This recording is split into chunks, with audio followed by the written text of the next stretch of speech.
नमस्कार, आप देख रहे हैं स्टेट टुडे न्यूज। मैं हूं आपके साथ राशि। शुरुआत करते हैं बुलेटिन की।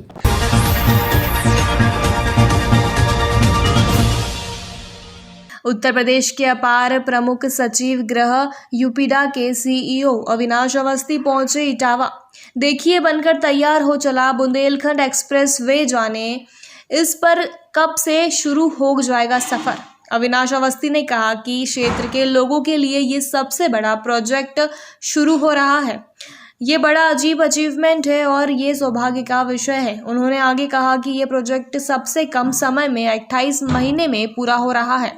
इसका शिलान्यास प्रधानमंत्री द्वारा हुआ था, इसका उद्घाटन भी प्रधानमंत्री द्वारा ही किया जाएगा। ये हम सभी लोगों के लिए हर्ष का विषय है। ये बुंदेलखंड एक्सप्रेसवे चित्रकूट से दिल्ली के लिए पहुंचने के लिए अच्छा साधन साबित होगा। मुख्यमंत्री योगी आदित्यनाथ के ड्रीम प्रोजेक्ट में शामिल बुंदेलखंड एक्सप्रेसवे का काम बस अब अंतिम चरणों में है। रिपोर्ट के मुताबिक इसे 4 जुलाई तक पूरा कर लेना है और जुलाई के ही दूसरे सप्ताह में प्रधानमंत्री इसका उद्घाटन करने वाले हैं। अगर ऐसा हो गया तो ये सबसे कम समय में तैयार हुए एक्सप्रेसवे होगा।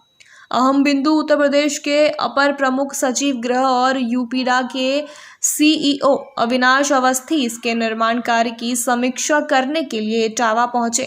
उन्होंने 4 जुलाई तक बचे काम को पूरा करने का निर्देश दिया। उन्होंने कहा कि इस एक्सप्रेसवे का 97% कार्य हो चुका है। इस एक्सप्रेसवे का शिलान्यास प्रधानमंत्री जी ने किया था। जनता के लिए जल्द शुरू किया जाएगा। हम लोग घूमना तो बोलेगा। आप लखनऊ से इटावा से नहीं पहुंचेंगे। एडीजी साहब कहाँ गए? थोड़ा पीछे हो जाओ ना, तभी तो पाएगा स्पेस। भैया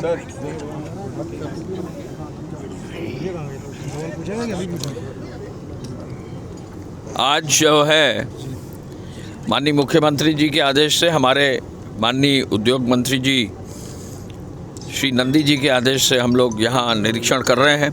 आपने देखा होगा पिछले हफ्ते इस प्रोजेक्ट का हम लोग ने निरीक्षण किया था। तब से डीएम और आपके एसएसपी, आप सभी लोग, पूरा जनपद लगा है पूरे इस प्रोजेक्ट को पूरा करने में। मुझे खुशी है कि प्रोजेक्ट अब बिल्कुल फाइनल स्टेजेस पर आ गया है।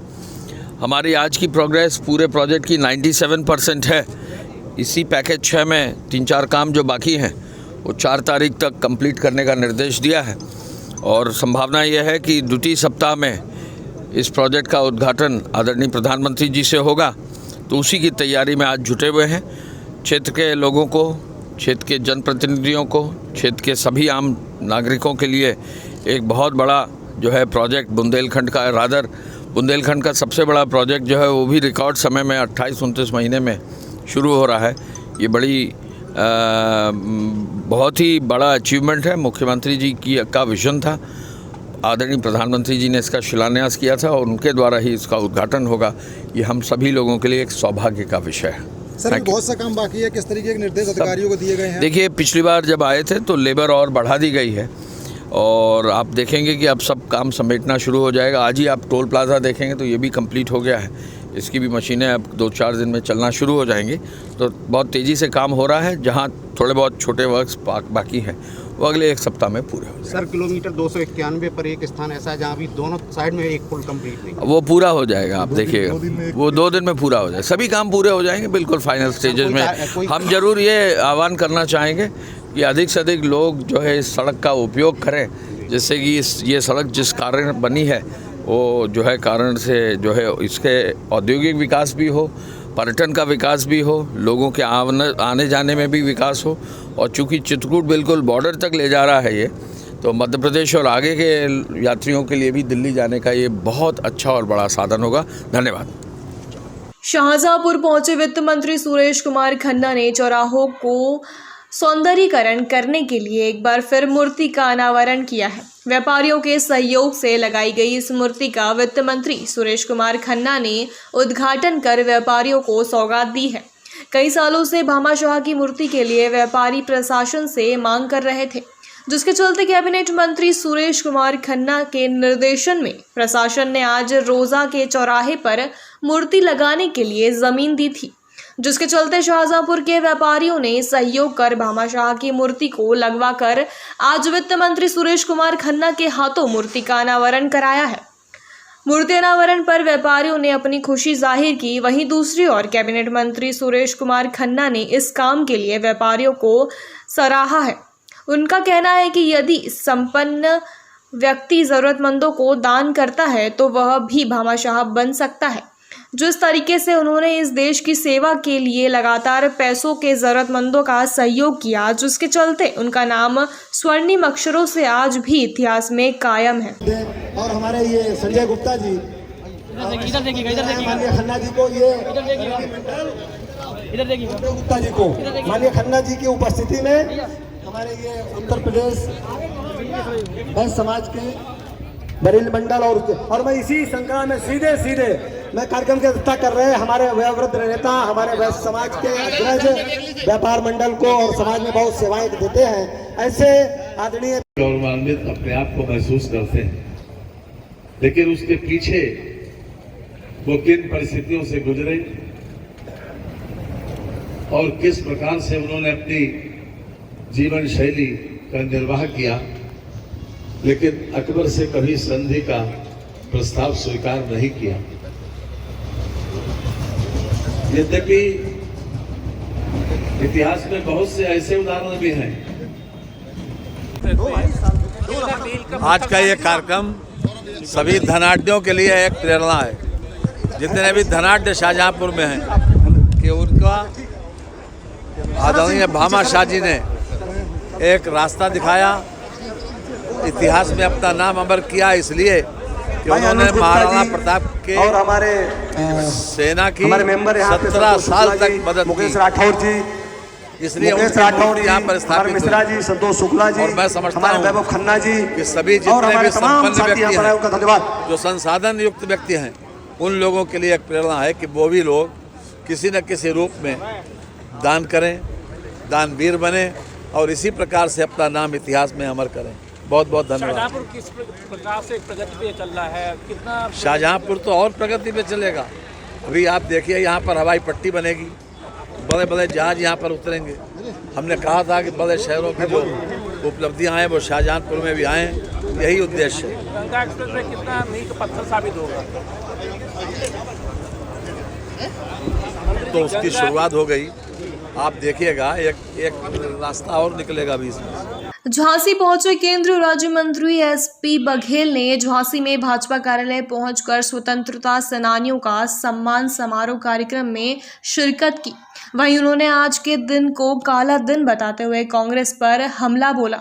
इस दौरान उन्होंने बताया कि 25 जून 1975 में हुए आपातकाल भाजपा काला दिवस के रूप में मना रही है, जिसको लेकर आज झांसी में स्वतंत्रता सेनानियों का सम्मान समारोह आयोजित किया गया, जिसमें झांसी की भी कुछ लोगों द्वारा जेल भेजा गया था, जिनका आज सम्मान किया गया है।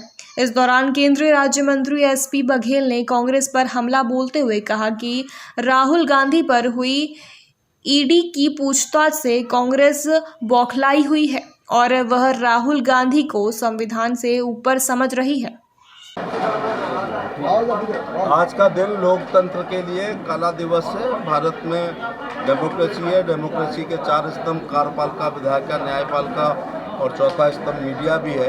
आज से 47 साल पहले आज ही के दिन श्रीमती इंदिरा गांधी ने हाई कोर्ट में उनके खिलाफ फैसले के विरुद्ध इस देश में आपातकाल लगाया था। संपूर्ण विपक्ष के सभी साइजेबल नेताओं को 20-22 महीने जेल में रखा था, लोकतंत्र का गला कुचला था, विचार और व्यक्ति की स्वतंत्रता छीन ली थी, अपनी बात कहने की जबरन नसबंदी की गई थी।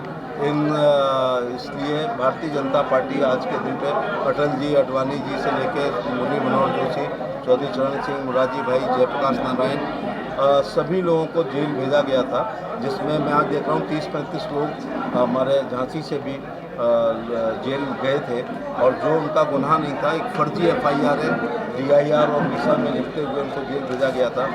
ये भारत के लोकतंत्र का काला पन्ना है, काला अध्याय है। कांग्रेस को सुबह उठ के रोज़ माफ़ी मांगनी चाहिए और जो लोग भारतीय जनता पार्टी पर इनटॉलरेंस का या संवैधानिक संस्थाओं को खतरे की बात करते हैं, ये उनके मुंह से अच्छा नहीं लगता है। जब मिसेज गांधी के खिलाफ फैसला आया तो कांग्रेसियों ने दिल्ली में उद्यम किया और ईडी के सामने केवल सम्मन किया गया है राहुल गांधी को, जैसे लगता है वो संविधान, कानून और आईपीसी, सीआरपीसी, सीपीसी से ऊपर है। पूरे देश के कांग्रेसियों ने वही, पिछली बार उनके हाथ में डंडा था, इस बार उनके हाथ में झंडा था, लेकिन विरोध किया है न्यायपालिका और वो संस्थाएं जो संविधान द्वारा प्रदत्त अधिकारों से संस्थाएं खुली हैं, उनको भी मोबोक्रेसी से दबाव में लेने का प्रयास किया। मैं उन तमाम हमारे लोकतंत्र सेनानियों का अभिनंदन करना चाहूँगा जिनकी त्याग, तपस्या, बलिदान से जो है एक दोबारा आज़ादी मिली और उनकी वजह से आज हम लोग इस मुकाम पर हैं। धन्यवाद। प्रोफेसर साहब, महाराष्ट्र में अस्थिरता का माहौल बना हुआ है, कैसे जिम्मेदार मानते हैं? उनका शिवसेना का अंदरूनी मामला है, लेकिन ये लिंगर ऑन पोजीशन नहीं रहती है राजनीति में, कुछ ना कुछ हल निकलता है। लेकिन मुख्यमंत्री के खिलाफ उन्हीं के विधायकों की ये बगावत है। ऐसा तो है कि भारतीय जनता पार्टी उसको पीछे से संजय को सपोर्ट करेगी। व्यक्ति अगर जिताऊ और टिकाऊ रहे तो ऐसे किसी भी दल को मौका ही नहीं मिलता है कि वो किसी के पीठ पे हाथ रहे। मायावती जी ने एनडीए प्रेसिडेंट कैंडिडेट को सपोर्ट कर दिया है जी। मायावती जी ने हाँ, एनडीए प्रेसिडेंट कैंडिडेट को सपोर्ट किया, इसको उत्तर प्रदेश के प्रोजेक्ट में किस तरह से देखा जाए? स्वागत है, इतना अच्छा नाम है राष्ट्रपति के पद पर। जो अमेरिका कहता है कि वो लॉन्गेस्ट डेमोक्रेसी है, हम कहते हैं हम बिगेस्ट डेमोक्रेसी हैं, लेकिन अमेरिका अभी तक अपना राष्ट्रपति किसी महिला को नहीं बना पाया। और भारत ने अंतिम, ये राजनीतिक अंत्योदय है, दीनदयाल जी का अंत्योदय का मोदी जी ने राजनीतिक अंत्योदय किया। एक तो महिला किसी भी जात की हो, वो पिछड़ी होती है और ऊपर से वो आदिवासी हो, तो एक आदिवासी महिला को राष्ट्रपति का प्रत्याशी बना। संभल में एक सफाई कर्मी ने नगरपालिका के मीटिंग हॉल में डंडा लेकर घुसा। मीटिंग हॉल से बाहर आने के बाद भी नगर पालिका के स्वास्थ्य विभाग के परिसर में हाई वोल्टेज ड्रामा वीडियो में करता नजर आ रहा है।